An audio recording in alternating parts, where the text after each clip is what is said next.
ใครไม่มีก็เอานั้นหน้าไปนู่นแหละบูชาขอเข้ามานะนะโมตัสสะภะคะวะโตอะระหะโตสัมมาสัมพุทธัสสะนะโมตัสสะภะคะวะโตอะระหะโตสัมมาสัมพุทธัสสะนะโมตัสสะภะคะวะโตอะระหะโตสัมมาสัมพุทธัสสะมาตาปิตโรปมาเดนะดะวารัตเย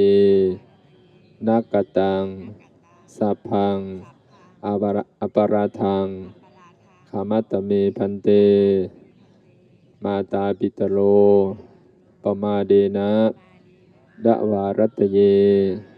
นักกตังสัพพังอปาราทังขามัตตเมพันเตมาตาปิตโรปมาเดนะดะวารัตเยนักกตังสัพพัง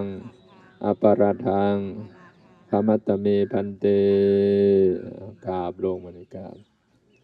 ครับลูกที่นั่นก็กราบแม่ขอเข้ามาสิ่งใดที่ประมาทพลาดพลั้งขอให้แม่อโหสิกรรมให้แม่ให้พรต่อลูกนะโชคดีมีสุขพ้นทุกข์ปลอดภัยโชคดีมีชัยเฮงๆทุกท่านเถิดไป